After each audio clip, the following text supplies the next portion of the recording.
লক্ষ মানুষ গোটা দেশের বিভিন্ন প্রান্ত থেকে ওসমান হাদির জানাজা যে এসেছে, এই জানাজা আমাদেরকে অনেক বার্তা দিচ্ছে। বাংলাদেশ তৃষ্ণার্ত পাখির মতো অপেক্ষা করছে এমন কিছু মানুষের, যে মানুষগুলো এদেশের স্বাধীনতা সার্বভৌমত্বের জন্য, ইনসাফ এবং ন্যায় বিচার প্রতিষ্ঠা করবার জন্য, জনগণের অধিকার আদায় করার জন্য নিজের সর্বোচ্চ শক্তিকে যারা আল্লাহর রাহে কোরবান করবে, এরকম কিছু তরুণের জন্য গোটা দেশে মানুষ অপেক্ষা করছে।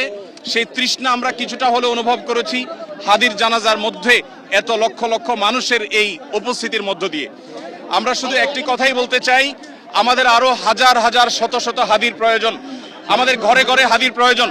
আমরা যারা এখানে এসেছি, ওসমান হাদির এই চেতনা, তার আদর্শ এবং তার যে সততা, তার যে নিষ্ঠা, এটাকে যদি আমরা ধারণ করতে পারি, আমরা তারুণ্য ধারণ করতে পারি, তাহলে আমাদের বাংলাদেশ ভিন্ন এক বাংলাদেশে পরিণত হতে পারে। বিশ্বের মানচিত্রে আমাদের মাথা আমরা উঁচু করে দাঁড়াতে পারি।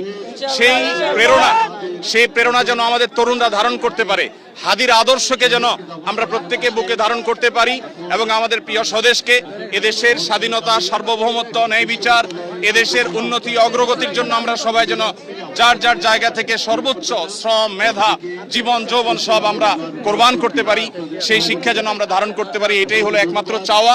আমি দোয়া করি আল্লাহ তাআলা ওসমান হাদিকে শাহাদাতের সর্বোচ্চ মাকাম দান করুন এবং সেই সাথে ওসমান হাদির যে প্রেরণা, তার যে আদর্শ, তার যে চেতনা, সেটা যেন এই দেশে, এদেশের বিভিন্ন প্রান্তে প্রান্তরে যেন যুগ যুগ ধরে, শতাব্দীর পর শতাব্দী ধরে যেন টিকে থাকে, বেঁচে থাকে। স্বাধীনতা সার্বভৌমত্বকে ধারণ করবার মতো তারুণ্য যেন আমাদেরকে আরো উজ্জীবিত করে, আরো অনুপ্রাণিত করে। আমরা আরো বহু ওসমান হাদি আল্লাহর কাছে কামনা করি এবং ওসমান হাদির জান্নাতবাসী হওয়ার জন্য আমরা দোয়া করি।